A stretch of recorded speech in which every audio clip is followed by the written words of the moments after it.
All right, guys. So the United States always loves to suck ourselves off and our allies and act, we are the bastions of freedom and democracy.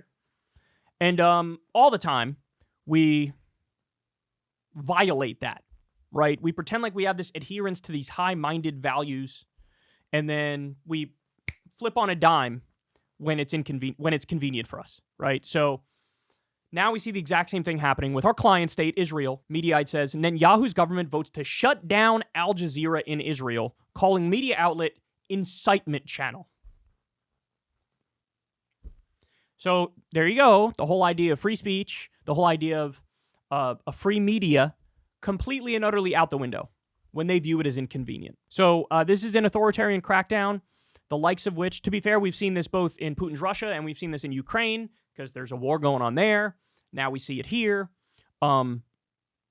We've also covered stories of people protesting in Israel and then them getting locked up. I mean, total authoritarian crackdown type stuff. No ifs, ands, or buts about it. Not even a close question. And you're not going to see the United States react to this, sanction Israel, call Israel out. It's not going to happen. It never fucking happens, right? We just had the White House Correspondents' Dinner where we suck ourselves off about how pro-free press we are. And then our top ally, who we keep giving money and weapons to, totally cracks down on the notion of a free press.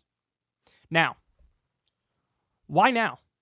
Why are they doing this now? The answer is actually very simple. The director of the UN World Food Program said North Gaza is now in full-blown famine after more than 6 months of Israel's genocidal blockade. It's horror, she said. There is famine, full-blown famine in the north, and it's moving its way south. Ryan Grimm says, on the day they banned the largest news organization covering the famine, they don't want this more detailed coverage of what's happening on the ground, because what's happening on the ground is just, the horror is indescribable. So the number one news outlet doing the best coverage, they get shut down. At the same time we hit full-blown famine level.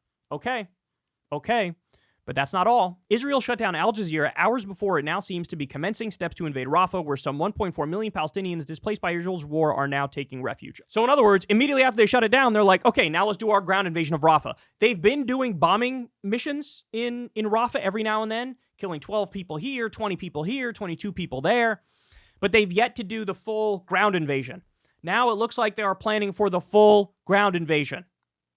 Again, when you're about to up the level of atrocities, they look at this and say, well, we got to get out of there, the number one source of news and information and pictures and videos on the ground. And that's what they did. Shut down Al-JAZEERA. Now we have full-blown famine in North Gaza. And we have South Gaza. Rafah is about to get raided on the ground. They don't want people to continue to see the absolute horrors that they're about to rain down on people. They don't want people to see that. I also want to give you this. Jeremy Scahill here has a great thread about the West's history with Al-JAZEERA. I thought this was fascinating because it really shows you the seeds of what's happening now.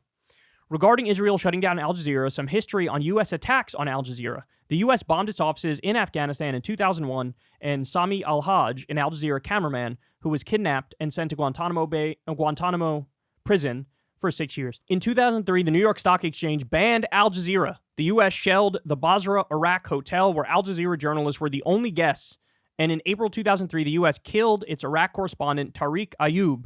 George W. Bush called Al-JAZEERA hateful propaganda. In 2004, when the U.S.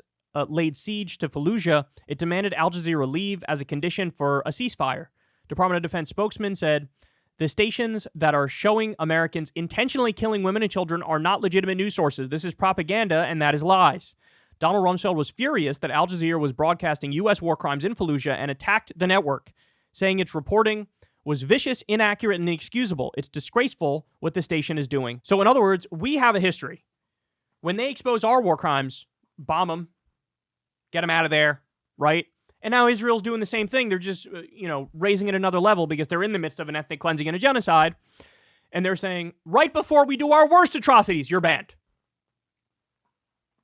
Now, I'll ask you this. Do you think this is going to be as big of a scandal as it should be? Do you think it's going to get as much coverage as it should? I think we all know the answer to that. Hey, y'all, do me a favor and like and subscribe. It helps out big time in the algorithm. Click the bell as well for notifications when videos drop, and watch that video on screen right now. You know you want to.